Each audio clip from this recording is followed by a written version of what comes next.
Mrityunjayaya Rudraya, Neelakanthaya Shambhave, Amriteshaya Shalvaya, Mahādevaya Te Namaḥ. What if everything we see in the sky isn't just out there, but is quietly shaping how life moves here? In our previous video, we explored creation, from the depths of the Patalas to the earth we live on, and up to Mount Meru, the cosmic axis that holds everything together. It gave us a sense of structure of how this universe is arranged. Now, the Liṅga Purāṇa shifts its focus. It turns to the sky, the sun, the moon, the planets, and the unseen structure that connects them all. But this isn't just about what is happening above us. It slowly begins to feel like it is also about rhythm, timing, and patterns that show up in life itself. It begins with the movement of the sun. What looks like a simple sunrise is actually part of a much larger system. As the sun moves, one place experiences day, another night, and another twilight. Time itself isn't fixed. It changes depending on where you stand. The universe in this view is always in motion, but not in chaos. There is a pattern to it, a quiet sense of order behind everything. The sun doesn't just shine, it sustains life. It draws water from the earth, carries it across the sky, and returns it again. Nothing is really lost in this process. It just keeps moving, changing form. Life, in that sense, feels less like creation and destruction and more like a continuous flow. And yet, within all this movement, there is something interesting. Like a spinning wheel, the outer edge moves fast, but the center remains still. And that still point is described as Dhruva. Everything moves around it, but it doesn't move. It brings in the idea that stability might not come from controlling movement, but from being anchored somewhere deeper. The sun itself is described in a symbolic way, as moving in a chariot, supported by different forces. It is not just an isolated body. It's part of a larger network of energies, beings, and influences all working together. Nothing exists independently. Even human actions, rituals, intentions, offerings are seen as connected to this larger movement.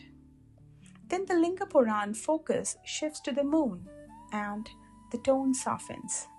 Unlike the sun, which feels constant, the moon changes.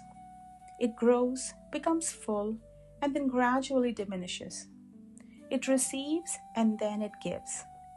It does not hold on to what it gathers. And when it empties, it doesn't end. It begins again.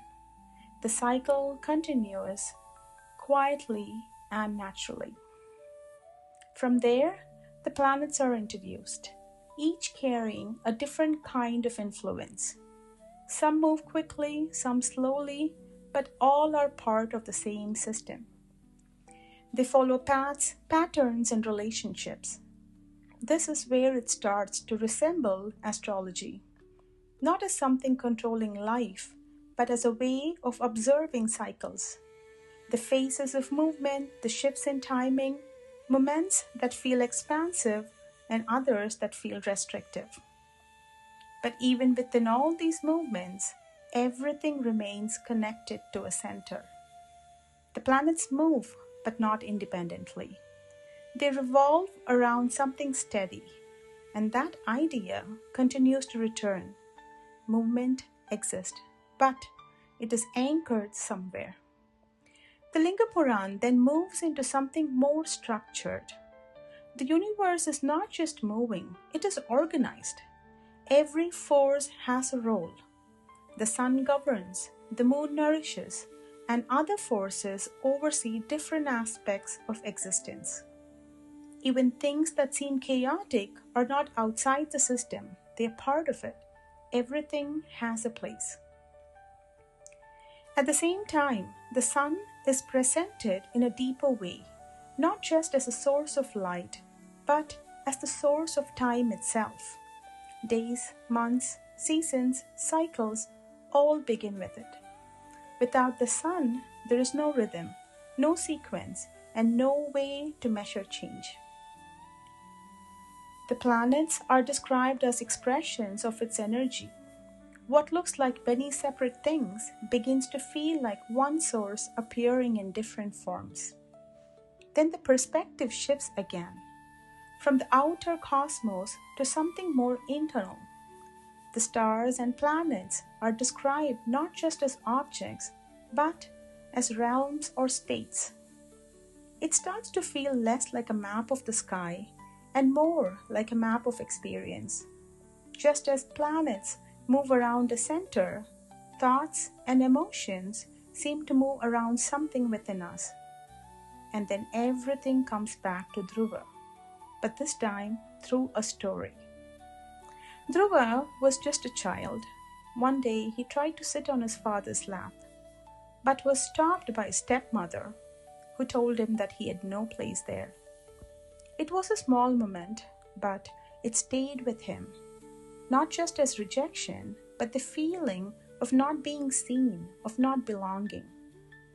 Dhruva went to his mother looking for comfort, but instead of telling him to fight for that place, she showed him a different direction, that if he truly wanted something that could not be taken away, he would have to seek something higher. So the child walked away from the palace, not in anger, but in search. In the forest, he was guided toward a single path: focus, stillness, and devotion. He began a practice, repeating a mantra, slowly withdrawing from distractions. Days passed, then weeks, then months. His body weakened, but something else grew stronger: his steadiness. There were moments that could have pulled him back, like fear, illusions, even voices calling him home. But he did not move. He stayed with it. And over time, something shifted. He stopped looking for a place in the world and became steady within himself. As that steadiness deepened, what he had been seeking began to reveal itself closer than he had imagined. What he received was more than recognition. It was a place that could not be taken away.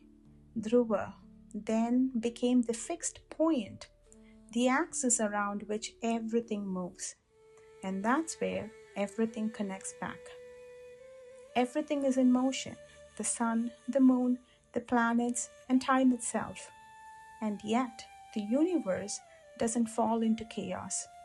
It holds its balance because there is something at its center that remains still. All of this, movement, time, light, and even that center, ultimately rest in one, Mahādeva. Not as something separate, but as the presence that holds it all together. So the movement continues, the cycle continues, and somewhere within all of it, there is a stillness, a deeper presence, and the ultimate consciousness, Mahādeva. May Jagat Pita Mahādeva bless us all. Keep seeking, keep chanting, keep surrendering. Om Namaḥ Śivāya.